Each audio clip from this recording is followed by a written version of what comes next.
نحمدہ ونصلی علی رسولہ الکریم اما بعد فاعوذ باللہ من الشیطان الرجیم بسم اللہ الرحمن الرحیم رب اشرح لی صدری ویسر لی امری واحلل عقدۃ من لسانی یفقہوا قولی۔ سورہ آل عمران آیت نمبر 28۔ لا یتخذ المؤمنون الکافرین،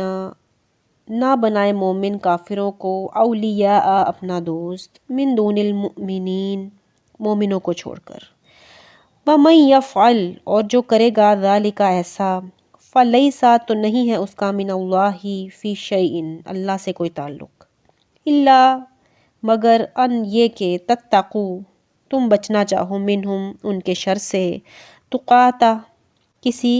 قسم کا بچنا، وَيُحَذِّرُكُمُ اللَّهُ اور ڈراتا ہے تم کو اللہ نفسہ اپنی ذات سے، وَإِلَى اللَّهِ الْمَصِيرُ اور اللہ ہی کی طرف ہے سب کو لوٹ کر جانا۔ اس آیت مبارکہ میں مومنوں کو انفرادی اور اجتماعی دونوں لحاظ سے خطاب ہے، یعنی کوئی مومن کسی کافر کو دوست نہ بنائے، مومنوں کی جماعت کافروں کی جماعت کو دوست نہ بنائے، اور نہ ہی مومنوں کی حکومت کافروں کی حکومت کو اپنا دوست بنائے۔ وجہ یہ ہے کہ کافر کبھی مومن کا خیر خواہ نہیں ہو سکتا، جب بھی اسے موقع ملے گا وہ نقصان ہی پہنچائے گا، اس سے خیر کی توقع نہیں ہے، اور ایسا کرنے والوں کو سرزنش کرتے ہوئے فرمایا اللہ تعالیٰ نے وَمَن يَفْعَلْ ذَلِكَ فَلَيْسَ مِنَ اللَّهِ فِي شَيْءٍ، جو اس کا ارتکاب کرے گا تو اللہ تعالیٰ اس سے بیزار ہے۔ اور اس میں استثناء یہ ہے کہ اگر تمہیں محض بے تعلق رہنے کی وجہ سے کسی کافر سے کچھ خطرہ ہو تو ظاہرداری اور مدارات کے طور پر اس سے دوستی رکھنے کی اجازت دے دی گئی ہے، یعنی معاشرتی طور پر ان سے ہمدردی اور ان کی مدد کرنا جائز ہے، یعنی اگر کوئی بعض علاقوں یا بعض اوقات میں ان کے شر سے ڈرے تو وہ ظاہر میں ان کے شر سے بچاؤ کی کوئی صورت اختیار کر سکتا ہے، جبکہ باطن میں ایسا جائز نہیں، یعنی ان سے دلی دوستی اور راز و نیاز کرنا جائز نہیں۔ وَيُحَذِّرُكُمُ اللَّهُ نَفْسَهُ اور اللہ تعالیٰ ڈراتا ہے تم کو اپنی ذات سے، یعنی اللہ تعالیٰ تمہیں اپنی ذات مقدس سے ڈرا رہا ہے، دیکھو اس کے احکام کی مخالفت اور اس کے دشمنوں سے دوستی کر کے اسے ناراض نہ کرو، کیونکہ تمہیں اسی کی طرف لوٹ کر جانا ہے۔ سیدنا ابو درداء رضی اللہ تعالیٰ عنہ بیان کرتے ہیں کہ ہم بعض لوگوں کے سامنے مسکرا دیتے ہیں لیکن ہمارے دل انہیں لعنت کر رہے ہوتے ہیں۔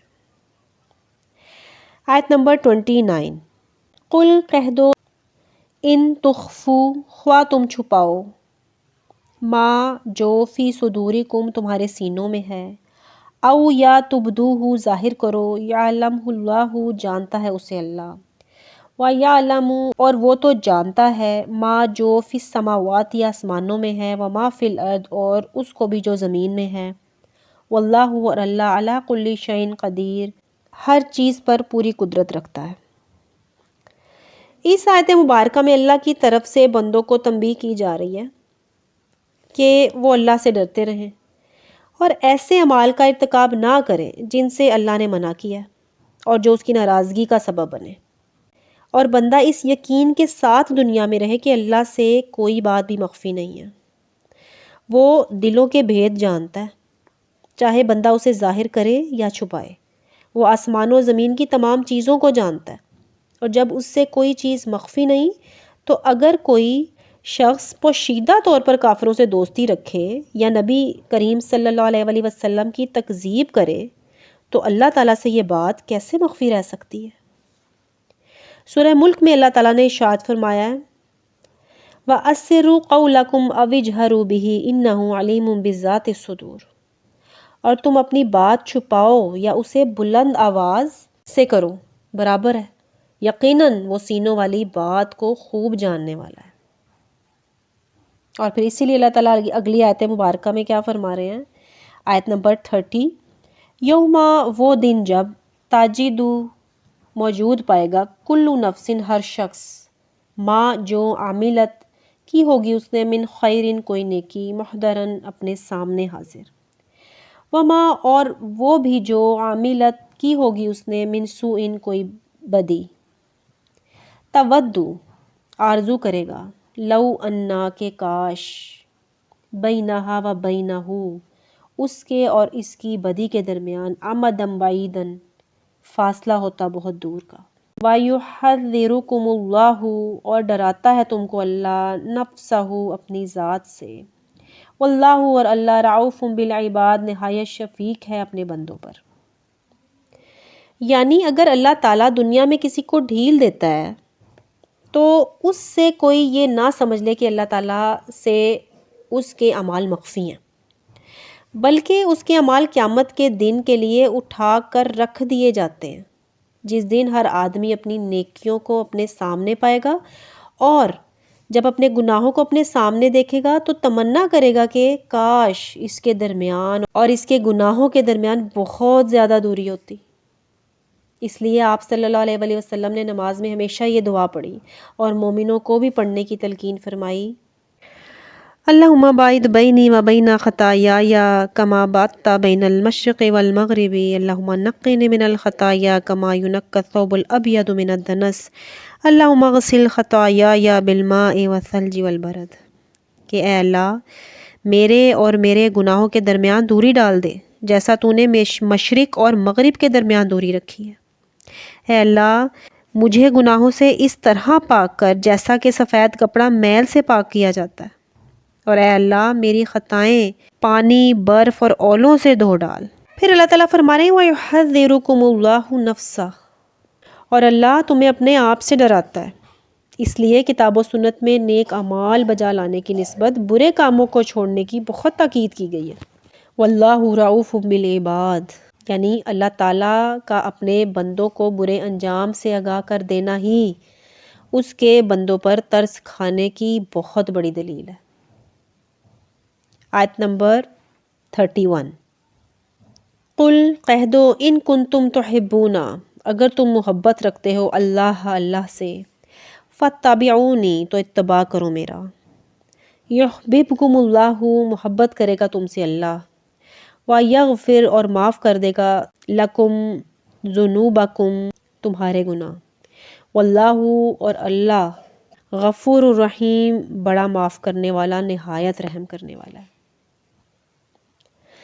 یہود و نصارہ دونوں کا دعویٰ تھا کہ ہمیں اللہ سے اور اللہ تعالیٰ کو ہم سے بہت محبت ہے۔ بالخصوص نصرانیوں نے سیدنا عیسیٰ علیہ السلام کی تعظیم و محبت میں جو اتنا غلو کیا کہ انہیں درجہ الوہیت پر فائز کر دیا، اور ان کا یہ خیال تھا کہ ہم اس طرح اللہ کا قرب اور اس کی رضا محبت چاہتے ہیں، تو اللہ تعالیٰ نے فرمایا کہ ان دعووں اور خود ساختہ طریقوں سے اللہ کی محبت اور اس کی رضا حاصل نہیں ہو سکتی، اس کا تو صرف ایک ہی طریقہ ہے، اور وہ یہ کہ میرے آخری نبی صلی اللہ علیہ وآلہ وسلم پر ایمان لاؤ اور اس کی اتباع کرو۔ اس آیت مبارکہ نے محبت کے دعوے کرنے والوں کے لیے ایک کسوٹی اور معیار مہیا کر دیا کہ محبت الہی کا طالب اگر اتباع محمد صلی اللہ علیہ وآلہ وسلم کے ذریعے سے یہ مقصد حاصل کرنا چاہتا ہے تو پھر تو یقیناً وہ کامیاب ہے اور اپنے دعوے میں سچا ہے، ورنہ وہ جھوٹا ہے اور اس مقصد کے حصول میں ناکام رہے گا۔ سیدنا انس رضی اللہ تعالیٰ عنہ بیان کرتے ہیں کہ رسول اللہ صلی اللہ علیہ وآلہ وسلم نے فرمایا، تم میں سے کوئی شخص اس وقت تک مومن نہیں ہو سکتا جب تک وہ اپنے باپ، اپنی اولاد اور دیگر تمام لوگوں کی نسبت مجھ سے زیادہ محبت نہ کرے۔ اور اسی طرح عبداللہ بن حشام رضی اللہ تعالیٰ عنہ بیان کرتے ہیں کہ ہم رسول اللہ صلی اللہ علیہ وآلہ وسلم کے ساتھ تھے، آپ صلی اللہ علیہ وآلہ وسلم نے حضرت عمر رضی اللہ تعالیٰ عنہ کا ہاتھ پکڑا ہوا تھا۔ اس اثناء میں سیدنا عمر رضی اللہ تعالیٰ عنہ نے کہا، اے اللہ کے رسول صلی اللہ علیہ وآلہ وسلم، آپ مجھے دنیا کی ہر چیز سے زیادہ محبوب ہیں، ہاں البتہ میری جان سے زیادہ محبوب نہیں ہیں۔ آپ صلی اللہ علیہ وآلہ وسلم نے فرمایا، نہیں، اس ذات کی قسم جس کے ہاتھ میں میری جان ہے، یہاں تک کہ میں تمہیں تمہاری جان سے بھی زیادہ محبوب ہو جاؤں۔ چنانچہ سیدنا عمر رضی اللہ تعالیٰ عنہ نے کہا، اب اللہ کی قسم آپ مجھے میری جان سے بھی زیادہ محبوب ہیں۔ تو آپ صلی اللہ علیہ وآلہ وسلم نے فرمایا، اے عمر اب بات بنی ہے۔ آیت نمبر 32، قل کہہ دو اطیعوا اللہ والرسول، اطاعت کرو اللہ کی اور اس کے رسول کی، فَإِن پھر اگر تولوا وہ منہ موڑیں، فَإِنَّ اللَّهَ تو بے شک اللہ لا يحب الکافرین نہیں پسند کرتا کافروں کو۔ اس آیت میں اللہ کی اطاعت کے ساتھ ساتھ اطاعت رسول کی پھر تاکید نے واضح کر دیا کہ اب نجات اگر ہے تو صرف اطاعت محمد صلی اللہ علیہ وسلم میں ہے، اور اس سے انحراف کفر ہے، اور ایسے کافروں کو اللہ تعالیٰ پسند نہیں فرماتا۔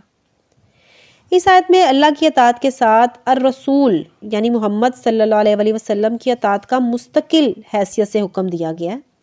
اور آپ صلی اللہ علیہ وسلم کی وفات کے بعد الرسول کی اطاعت سنت کی پیروی سے ہو سکتی ہے۔ بعض لوگ غلط فہمی کی بنا پر کہہ دیتے ہیں کہ حدیث وہی حجت ہوگی جو قرآن کے مطابق ہو، حالانکہ قرآن نے متعدد موقعوں پر حدیث کو مستقل دلیل اور شریعت کے ماخذ کی حیثیت دی ہے، لہٰذا قانون کا ماخذ قرآن و حدیث دونوں قرار پائیں گے۔ حدیث میں قرآن سے زائد حکم تو ہو سکتے ہیں، مگر کوئی صحیح حدیث قرآن کے خلاف نہیں ہے۔ اگر کوئی شخص یہ سمجھتا ہے تو یہ اس کی عقل و فہم کا قصور ہے یا اس کی نیت کا فتور ہے۔ اللہ تعالیٰ سورہ انفال میں ارشاد فرماتے ہیں، یا ایھا الذین آمنوا اطیعوا اللہ ورسولہ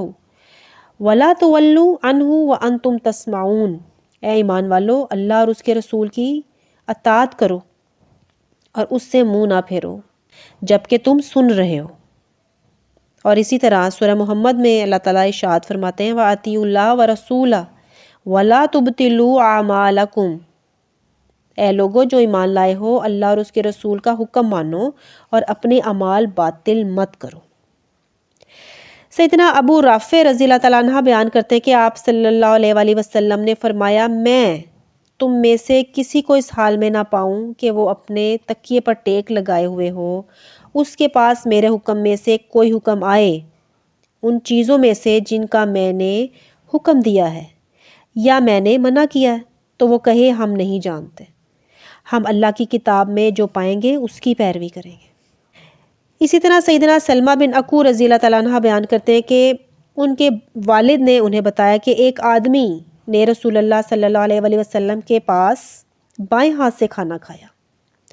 تو آپ صلی اللہ علیہ وسلم نے فرمایا اپنے دائیں ہاتھ سے کھاؤ۔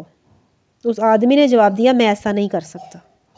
آپ نے ارشاد فرمایا، اچھا اللہ کرے تجھ سے ایسا نہ ہو سکے۔ اس شخص نے تکبر سے یہ بات کہی تھی، کوئی شرعی عذر نہیں تھا، تو راوی کہتا ہے کہ پھر وہ شخص عمر بھر اپنا دایاں ہاتھ منہ تک نہ اٹھا سکا۔ اللہ تعالیٰ ہمیں اپنی اور نبی صلی اللہ علیہ وسلم کی اطاعت کرنے کی توفیق عطا فرمائے، آمین یا رب العالمین۔ سبحانک اللہم و بحمدک، اشہد ان لا الہ الا انت، استغفرک و اتوب الیک۔